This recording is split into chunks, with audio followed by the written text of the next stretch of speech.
sa'king kawan, ako'y kanilang susundan. Alleluia, Alleluia,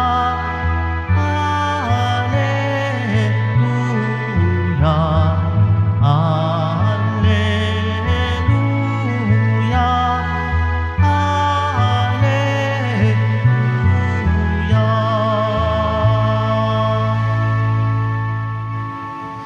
Sumainyo ang Panginoon. At sumaiyo rin. Ang mabuting balita ng Panginoon ayon kay San Mateo. Papuri sa iyo, Panginoon. Noong panahong iyon, sinabi ni Jesus, sa aba ninyo mga eskriba at mga pariseyo, mga mapagpaimbabaw, hinahadlangan ninyo ang mga tao upang hindi sila mapagharian ng Diyos. Ayaw na ninyong pasakop sa paghahari ng Diyos. Hinahadlangan pa ninyo ang ibig, pasakop. Sa aba ninyo mga eskriba at mga pariseyo, mga mapagpaimbabaw, inuubos ninyo ang kabuhayan ng mga babaeng balo at ang sinasangkalan ninyo'y ang pagdarasal ng mahaba. Dahil dito, lalo pang bibigat ang parusa sa inyo. Sa aba ninyo mga eskriba at mga pariseyo, mga mapagpaimbabaw, nilalakbay ninyo ang karagatan at ginagalugad ang buong daigdig. Makahikayat lamang kayo ng kahit isang hentil sa pananampalatayang Hudyo.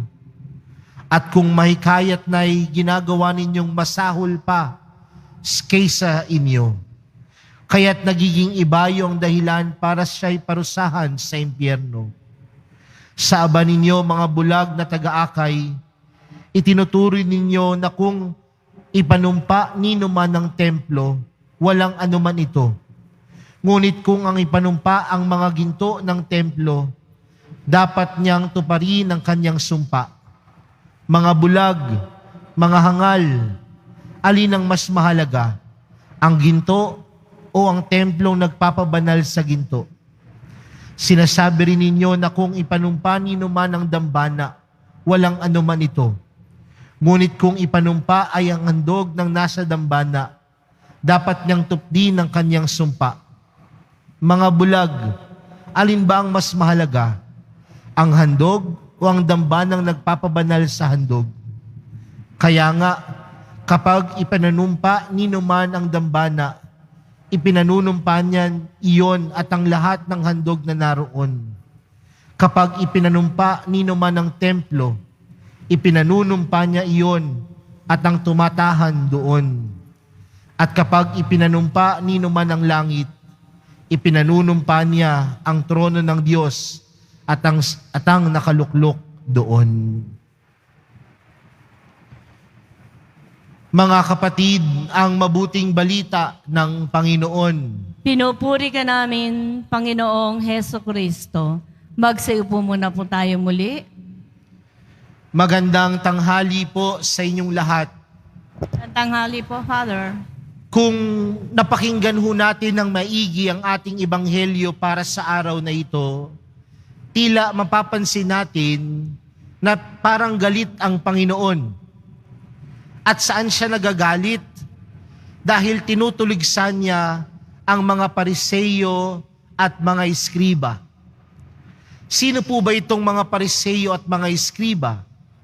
Sila po ay maalam sa batas ng Diyos. Sila po ay maalam sa salita ng Diyos. Tinuturing silang mga eksperto pagdating sa mga batas. Eksperto pagdating sa salita ng Diyos.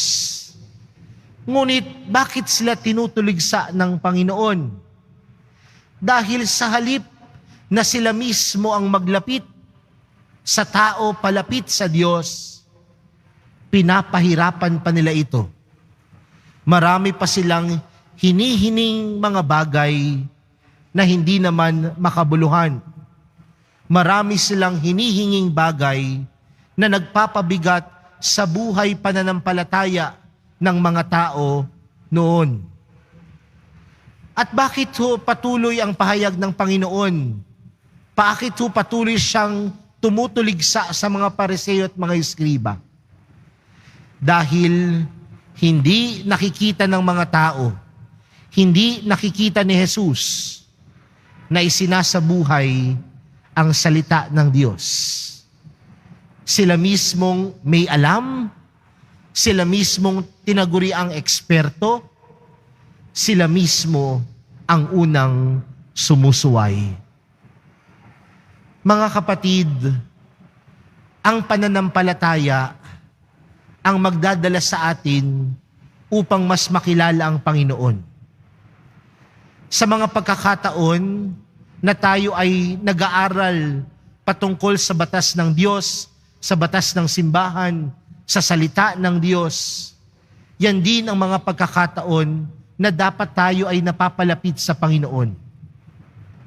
Ngunit may mga pagkakataon din, mga kapatid, na nagiging temptasyon sa buhay natin kung sino pa ang may alam ng salita ng Diyos, sila pa ang unang sumusuway. Sila pa ang unang hindi sumusunod.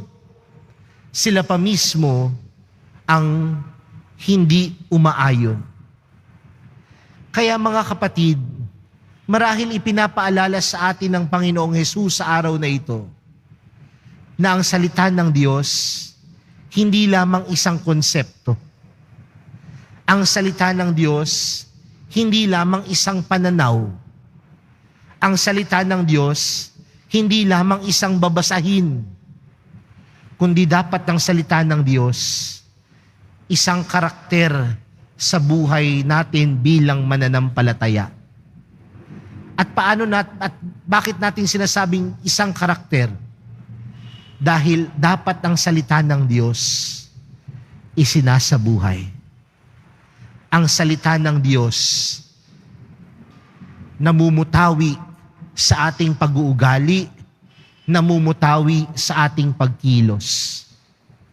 Upang ang ibang mga tao sasabihin sa atin, alam niya ang salita ng Diyos dahil ang kanyang buhay nakabase sa salita ng Diyos. Kasi minsan nakakalungkot po no? Naturingan pa naman tayong taong simbahan. Naturingan pa naman tayong mga deboto ng mahal na pong Jesus Nazareno. Pero bakit tayo ang hindi nakikitaan ng mukha ng mahal na pong Jesus Nazareno sa ating buhay? Bakit minsan tayo pa ang hindi nakikitaan ng karakter ni Jesus sa ating mga puso, sa ating mga buhay? Mga kapatid, ang salita ng Diyos, hindi lang yan isang konsepto. Ang salita ng Diyos, hindi lamang isang babasahin. Hindi lamang siya dapat isang paksa. Bagkus ang salita ng Diyos ay karakter na namumutawi sa ating mga puso. Mga kapatid, sa araw na ito, ginugunita natin si San Agustin, isang obispo at isang pantas ng simbahan. At kung alam natin ang kwento ni San Agustin, sabi sa kanyang kwento, ang kanyang buhay, bago siya bumalik sa Panginoon, makasalanan siya. Marami siyang babae, mahilig daw magsugal. Napakamakasalanan ni San Agustin. Pero nung natagpuan niya ang Panginoon, namutawi sa kanyang puso ang karakter ng mahal na pong Jesus Nazareno. At sa pamamagitan nun, marami siyang nahikayat, marami siyang napalapit sa Panginoon, sa Diyos, dahil sa kanyang buhay. Naging santo nga siya sa kabila ng kanyang nakaraan. Naging pantas pa ng simbahan. Naging magaling pang tagapagpahayag ng turo at salita ng Diyos. Bakit? Dahil ang namutawi sa kanyang puso ay ang karakter ni Jesus. Ang karakter ng salita ng Diyos. Mga kapatid, sa araw na ito, yan din po ang hamon sa ating lahat. Pinapaalala sa atin na kung gusto nating manghikayat ng maraming tao palapit sa Diyos, maging mabuting ehemplo tayo. At ang ating pagiging mabuting ehemplo ay sa pagkakaroon ng karakter ng salita ng Diyos. Karakter ni Jesus, ng mahal na pong Jesus Nazareno sa ating mga puso. Amen.